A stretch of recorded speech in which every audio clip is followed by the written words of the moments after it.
Ultra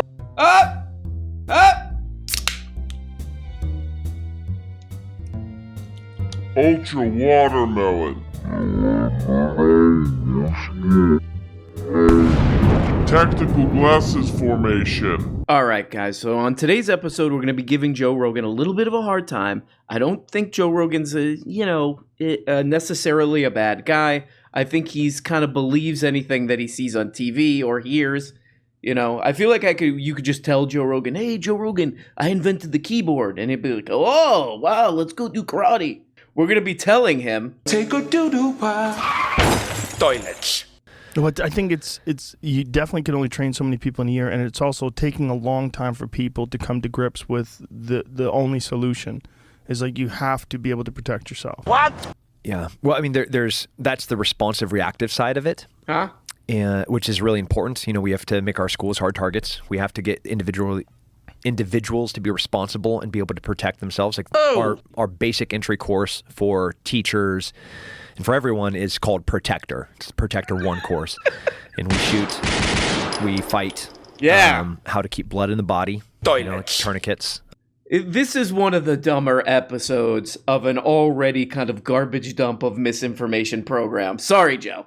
You know, sorry, not sorry. Pendejo. They get into the Uvalde shooting, and his solution, weird coincidence, is courses that he sells for $274.99 on his website.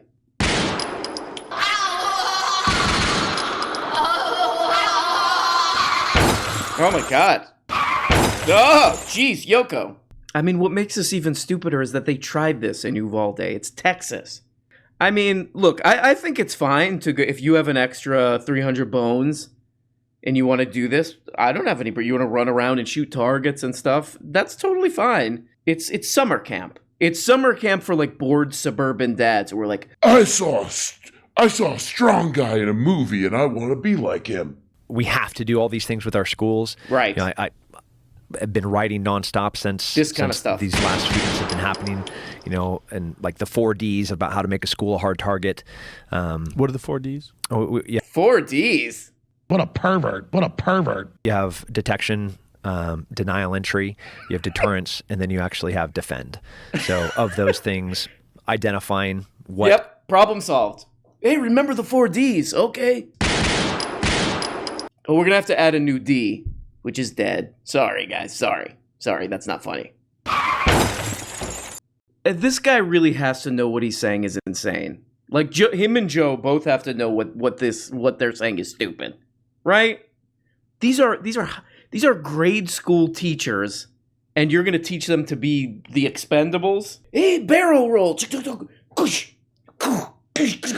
gonna do the head, you know, in movies where the guy dies from that. You're going to teach them to do that? I think maybe people are talking about red flag laws. I think we need red flag laws for action movies. Hey, my husband's been watching Under Siege and Under Siege 2 on a loop over and over again. I think he's going to start suggesting things that make no sense for schools. What's that? Yes, he is surrounded by treat wrappers. Yes. Let me look. Yep. Yeah, Charleston Chews. Charleston Chews, empty Red Bulls. And now a clip from my new course, Jean-Claude Van Damme crap for kindergarten teachers. Okay, you welcome to my $250 program. Now, this is one of what we call your main resource tactics. You have a book, you're a teacher, you have a book, right? You got the head tilted? You got the head tilted this way? You got the book? You get... Now, the book is gonna go like... As the book is spinning, it's going to do a flare-out formation. You know, and the perpetrator is going to see some of those words. Maybe it's a Spanish book. He's like, oh, what's that say? Como te llamas? You know, and while he's looking at como te llamas, it's going to incapacitate. Definitely. I definitely think the solution to us having a way higher percentage of school shootings, we don't need to look at, we don't need to look at the data. We don't need to look at how we would actually lower these percentages. Not necessary. The key here, okay, guys, the key, okay, it's the key. What I think is way cooler is training a bunch of grade school kids to do chow yun fat crap.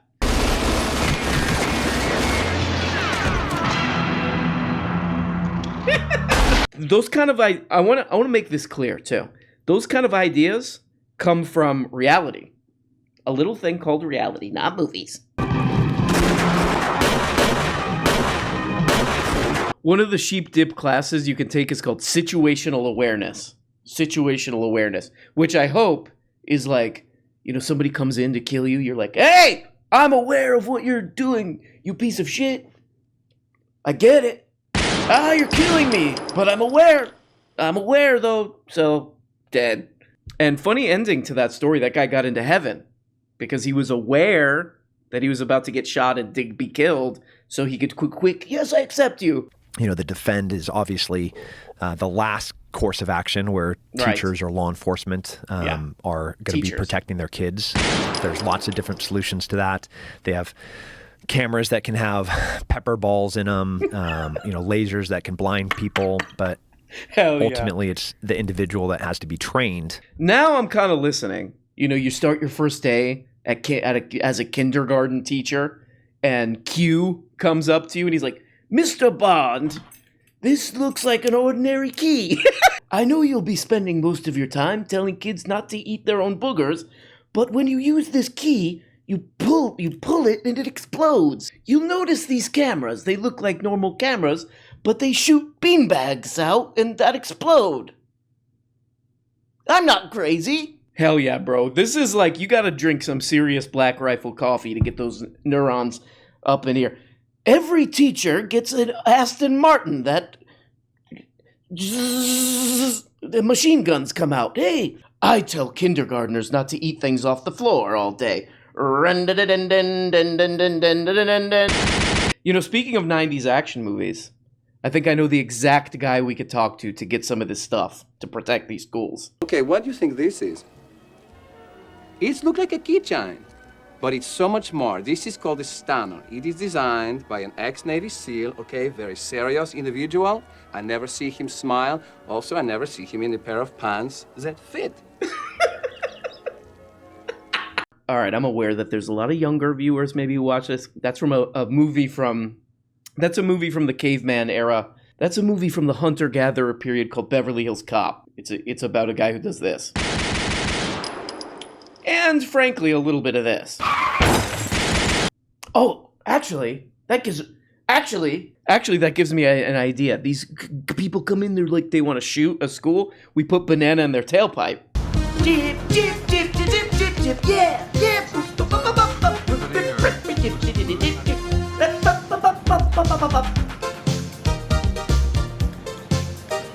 We really need to give the Axel Foley treatment to these schools. On social media, the more we participate in it and the longer that we're on it. What? So those algorithms are really just dangerous. Yes. That's one.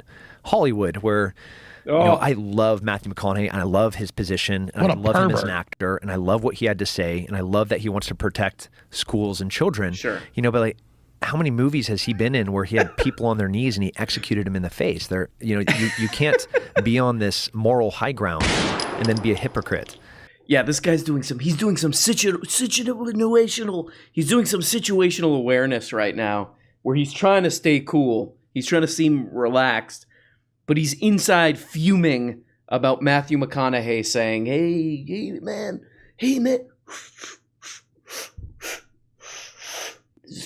guns, they're bad. Shooting kids is bad.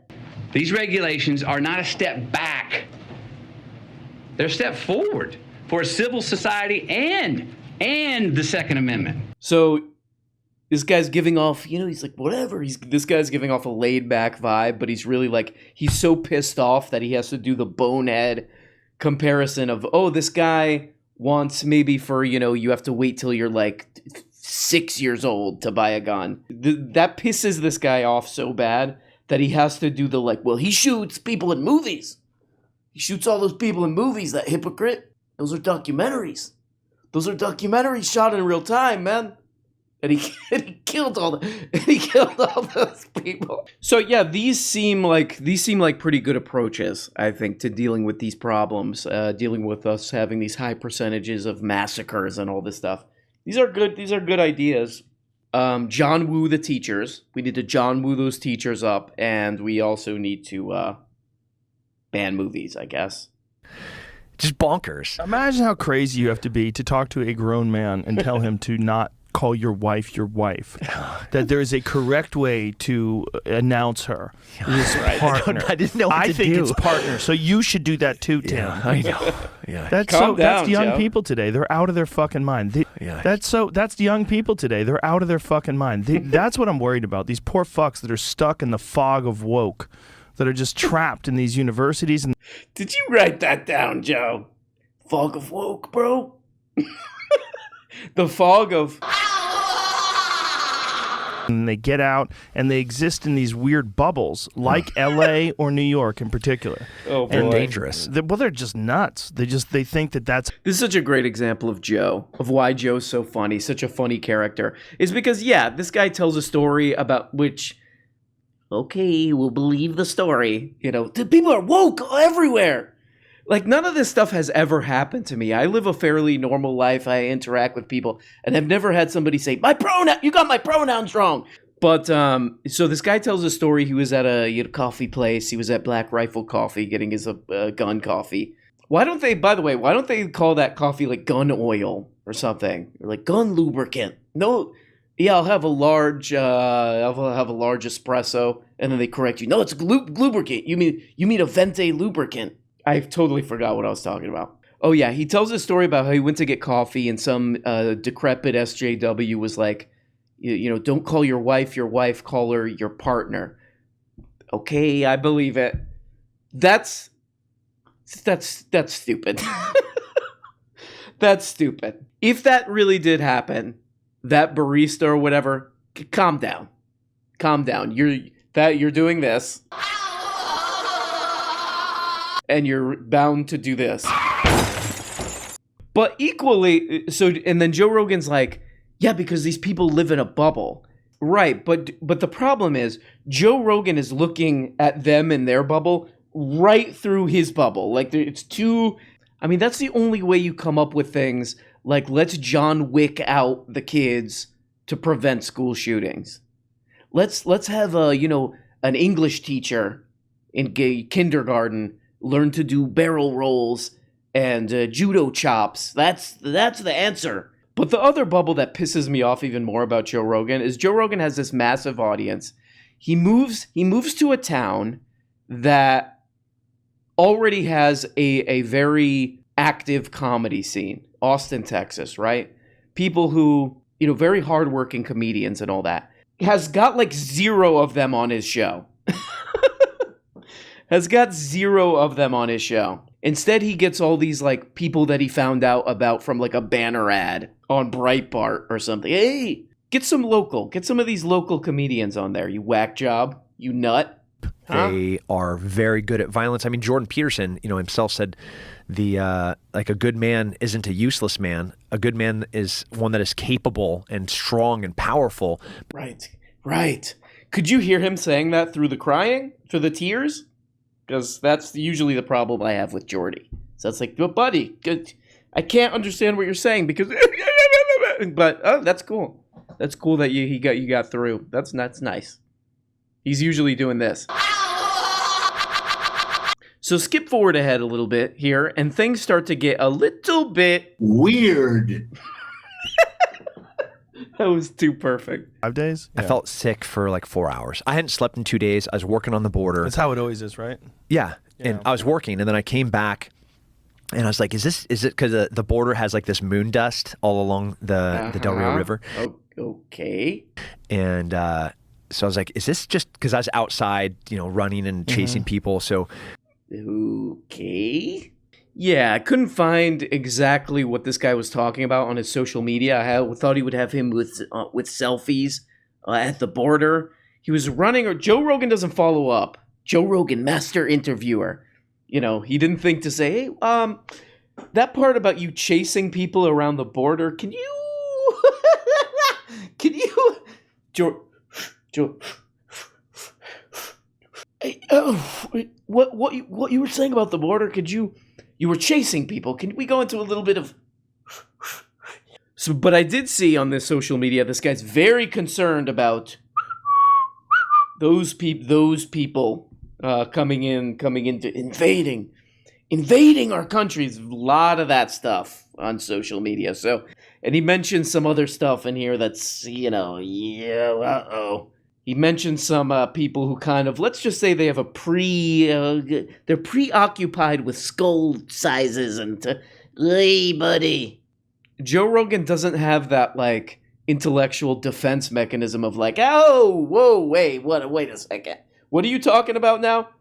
Where on Fox News did you hear that? You kook, you idiot, you lunatic. And then you're like, who thinks that it's a great plan for Russia to be able to take land that leads up to NATO countries? Huh? You know, loving NATO or like Ukraine, don't like Ukraine, think they're corrupt, any of it. Like everybody is gonna be like, yeah, I don't want communism at my door. And then you go, well, who? Is he talking about? I mean, again, I listened to 2 and a change hours of this, so I might just be, this is a sort of a medical term, but Jordan Peterson probably knows about this. This is a clinical therapist term, but I listened to 2.5 hours of this, so I might have what they call in clinical language. So maybe I misunderstood what he's saying, but is he calling Russia, current Russia, communist? Don't want to be too mean. Everybody's trying to figure things out, all this crap, but, poor old Joe Rogan, he's just like an army man. I got an army man on my show. He probably knows what he's talking about. Also, the other Joe-ism that I've noticed from watching these videos to make fun of old Joe Rogan is he's very... I think one thing that he does say, which I think is totally fair, is like people should exercise. That's totally fine. I don't think that there's anything wrong with saying that. But he'll go beyond that every once in a while. He'll slip up. And him and this guy get into this long thing about how where this guy was in some other country and he was like, people were more fit there. And then I came back and I had to look at all these fat people. And Joe Rogan's like, And as much as Joe Rogan wants to be like, I left LA. LA sucks. He's still just like an LA mean girl. He's just a mean, at his heart, Joe Rogan is a mean high school girl. I think he's just like, he's like chewing gum like, oh, look at that fatso. Gross. I'm 99% sure I could fucking skate through this. Take it easy. In a healthy way if I use the right medication and take care of myself. Calm down, Joe. Why am I being locked out of the restaurants? Why am I being locked out of the gym? Can't go to the gym. Yeah, you can. Remember, Joe Rogan is a guy who part of his, like, everybody is in a bubble. Everybody's too sensitive. They're weak. A lot of these men, they're weak. Restaurants closed for 2 months. Oh, sorry, Joe Rogan. The Panera Bread is going to be closed for, a month and a half. I'm dying. Hey, Joe Rogan, I'm sorry. The Planet Fitness is going to be closed, for a while because there's a disease outbreak that's, killing 1 million people. So you're going to have to work out at your home gym, in your mansion for a while. I can't breathe. Men are weak. Men are weak nowadays. That's the problem. I'm sorry, Joe Rogan, but you can't actually physically come into the smoothie place. We're going to have to bring it out to you in your car. He's like, I can't. The other kind of, just really Joe Rogan exists in his own little universe. But the other baffling thing that this guy says is part of his explanation for that Uvalde shooting is all the defunding of the police that happened. Yet they're involved in combat scenarios on a regular basis. Yeah, so what we're experiencing right now is a byproduct of what society has forced police to become. Oh, wow. They're demonizing military training for law enforcement. Oh, no. And then obviously we just experienced defund the police. And nearly every large city has seen a crazy... people have pointed this out, but it's kind of hard to use that as it's a little tricky to use that as a defense for what happened or an explanation for what happened, when that, specifically Uvalde, they had a massive police budget in this little town. They even had like a SWAT team kind of crap. Huge chunk of their budget, something like 40% of the town's budget was going to the police. And he's like, they're defund. That's the problem. So did they defund the police where that happened? No. The opposite. The exact opposite. Well, guys, I gotta go. I gotta get in my car and do this.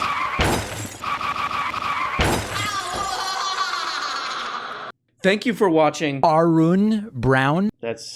Have a happy left nut day, which is what I call Wednesday. And thank you so much for watching, guys. Love ya. Love ya. And bye-bye. Hey, guys. You're only getting a fraction of the weekly shows. If you want a new motherfucking episode every day, subscribe on Patreon for as little as 2 bones. You get the patron-only Tuesday and Thursday shows, the Bookablega show where we look at important books, and the goddamn weekly behind-the-scenes show. And for only 25 bones, you could become a producer and get your name up here. Look at these people. These people make this show possible. If it wasn't for them, nothing. We don't have a show. We got nothing, and it's garbage. And we have to just leave. We have to just basically walk away. And we don't even really know where we're walking. That's the truly troubling part about all this.